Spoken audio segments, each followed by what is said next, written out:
How to build a no-step house, episode 3.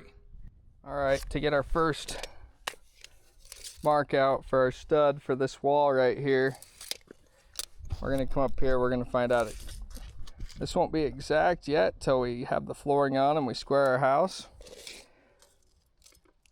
But what we end up doing is off our corner, we come in 16 inches, and the reason we do that is because we want this stud to be right underneath our stud that goes up our wall, our exterior wall that'll get covered with brick. That stud will sit here right at 16. The reason we go with 16 is because when we go to sheet the outside of the house, we go off of 16, 32, 48, and we want our sheeting a full 8-foot by 4-foot sheet OSB, 1/2 inch, to land straight on that, right through the center of that stud. So if we want these studs to match those studs, we're going to make it the way that we want it from the beginning. So this will be close enough. The way we got this is going to have a 4.5 inch right here for a brick ledge. And this will be the corner of our house. We're going to have 4 inches for our brick ledge, 1/2 inch for our sheeting, and then this will be our framing. So that's where we get that number from.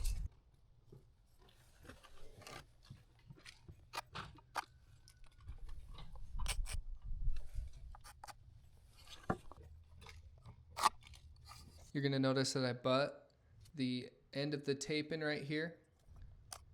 Make sure you do that. That's what's going to make you exact when you're doing these markings.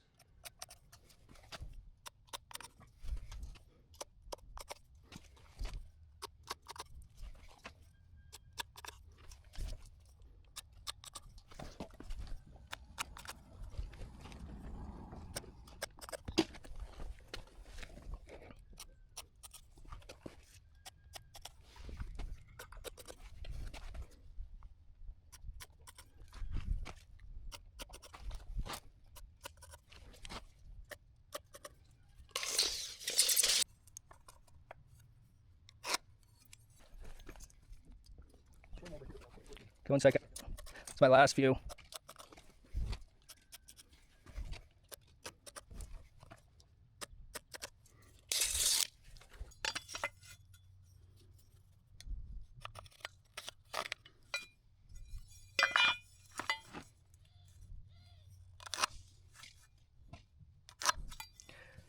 These will run away with concrete because it's will be bearing the floor right here. Makes sense. Okay.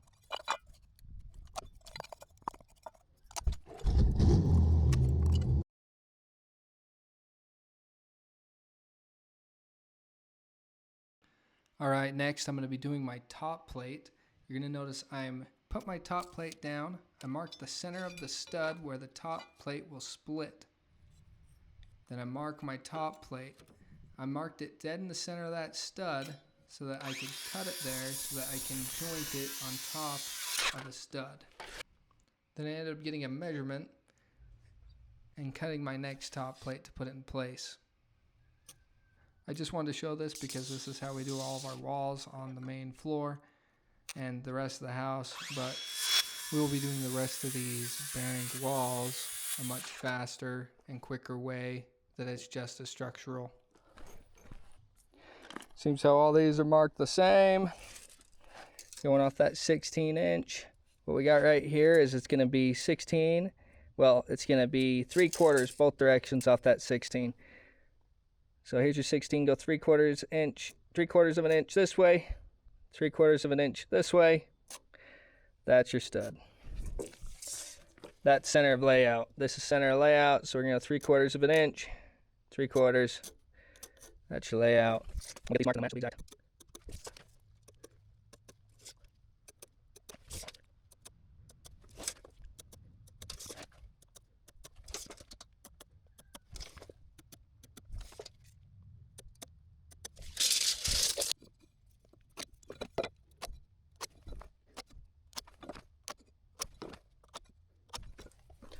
Three-quarters of an inch for center.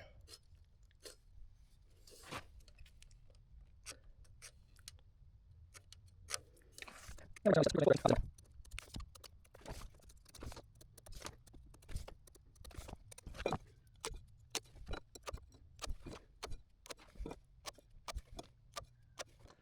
right, now we're to marking our studs. You're going to set your stud up there, make sure it's flat at the bottom. You need to mark that dead directly in the center of the black line.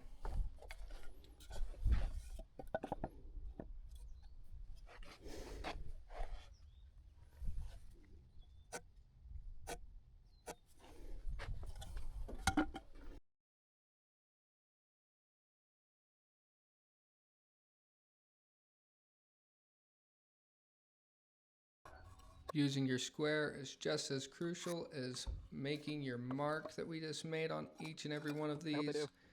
If you have one mark off, like whether you're marking it off the black line or if you're doing the squaring or even when you're cutting, only having one of these off will change the whole height of that wall or in that space.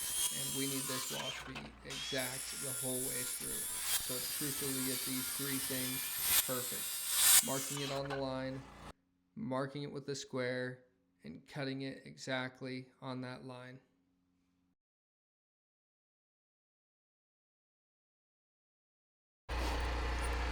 We're going to toenail our bottoms in with 8-penny ring shank nails.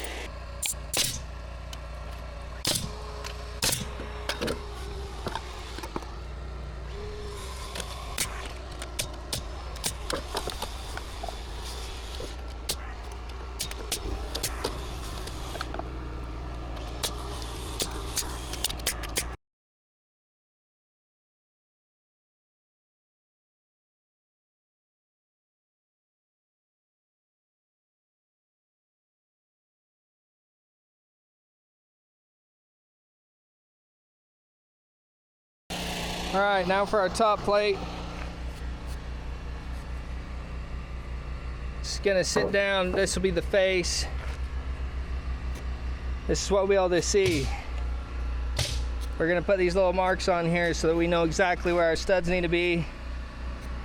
If they have any twist, it doesn't matter at all on this part of our house.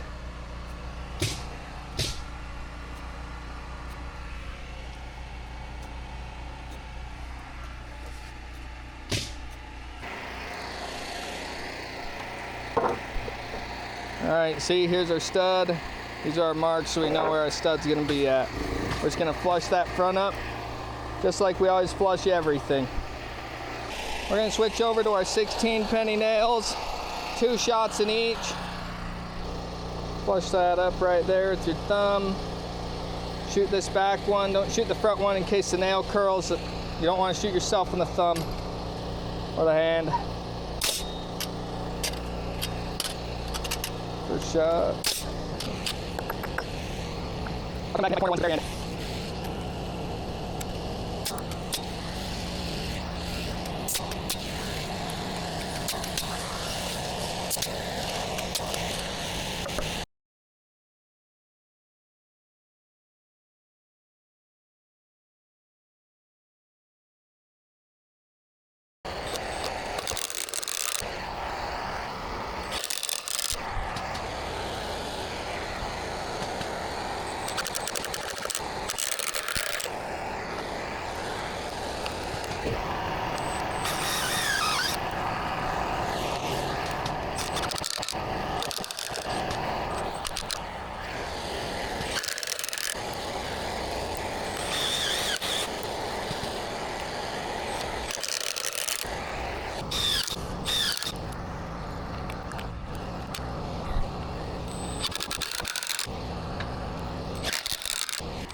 Top plated all the way across here. Put your flush right on this outside. Do the 16 nail again.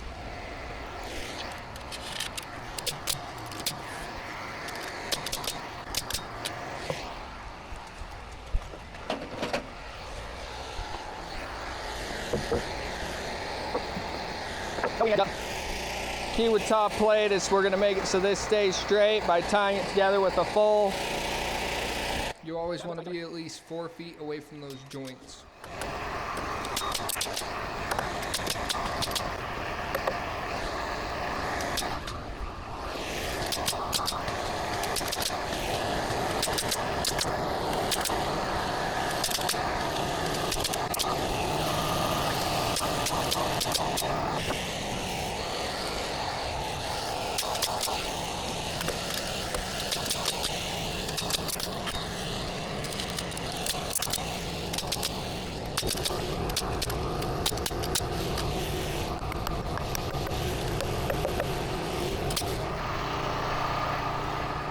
Awesome, this wall is ready to go. Bearing, all that's left is gonna go on top of this with some 3¼ inch sheeting. After that's on, we're gonna grind this wall flat exactly with that 3¼ inch sheeting. Hopefully it's really close. Right here's our toilet. We checked our toilet on that side. We wanna make sure that we miss our toilets with our joists, and we're gonna be putting our studs directly underneath our joists. We decided to make a stud right here. We leveled it down. We're gonna pull 16s off of this all the way across. I ended up using our 100-foot tape here. It's not my favorite thing to use. Instead of going with my endo, I'm gonna go with 2 inches. So I'm gonna go past my 16 mark by 2 inches. So like I said right there, I end up going 2 inches past my 16, 32, 48, all the way down the line. So either way, we still ended up using our standard layout that we use every time. I just like to use the shorter tape.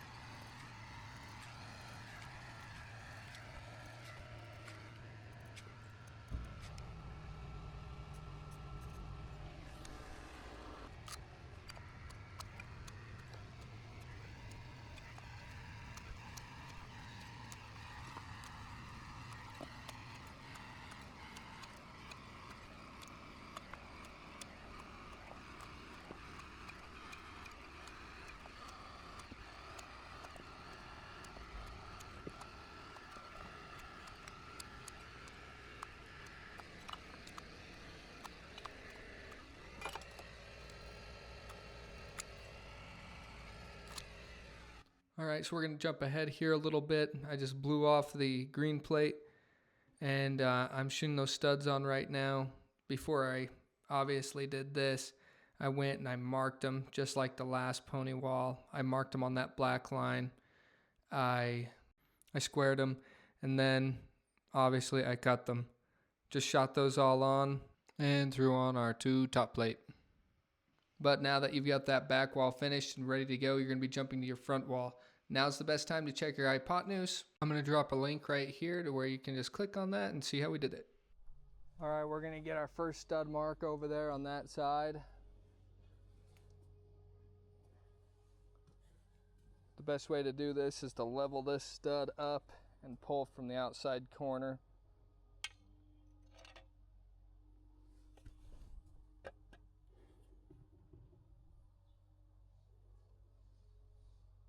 The reason we're going from the outside corner is because when we did this foundation, we leveled these outside walls as well as we could.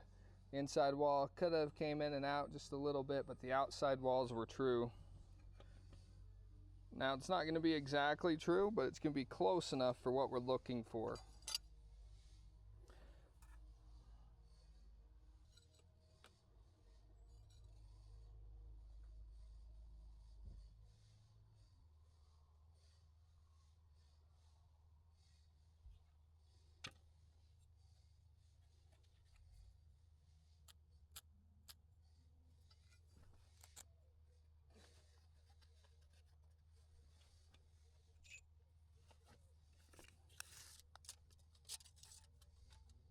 $20.25.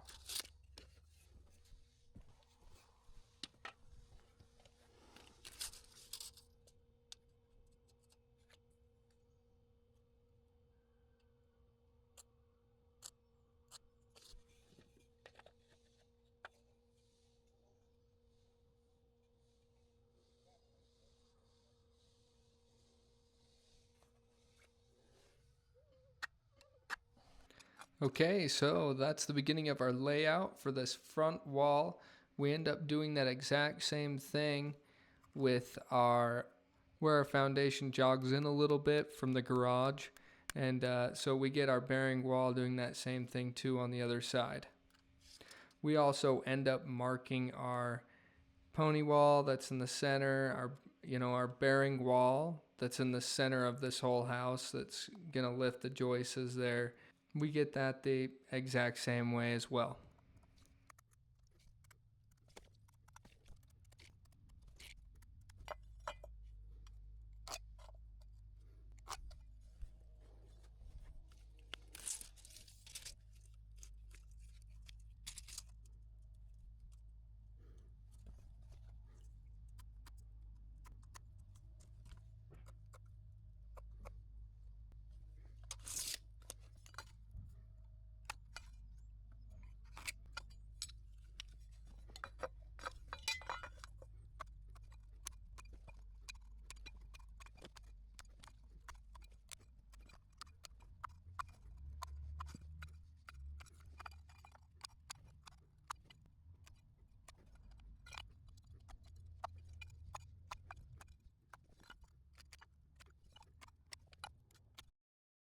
All right, we're jumping ahead again here as well, but we took all those 2x4s that were pre-cut close to the size, marked them all off that black line, and then squared them, and now I'm obviously cutting them.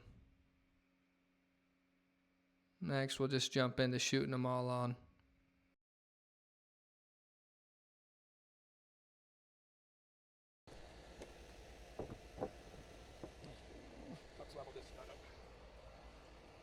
Okay. So it don't split. Okay. Putting 3 in. Now we can just level this stud up. The reason we were able to do that is because this is already level, so we pushed it up tight against this. So now that was level for us to go across.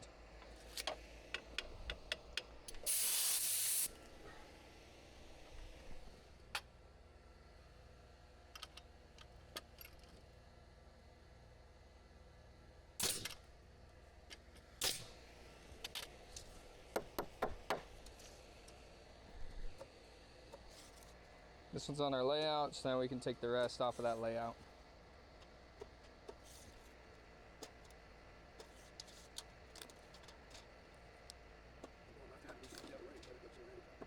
You might not be able to notice from this angle right here, but we didn't end directly on that stud. It saved us a ton of time to be able to just let them run, let them go, and not have to do all the work on those studs. And the top plate ties it together, so it doesn't really matter. So it worked out well.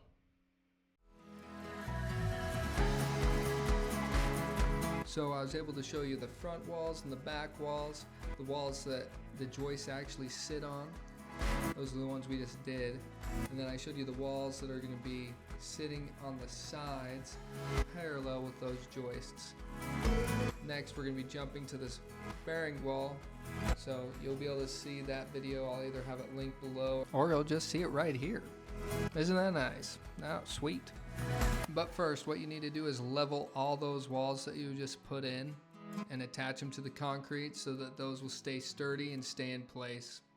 So after you get those walls leveled, I'll see you on episode 4. Thanks.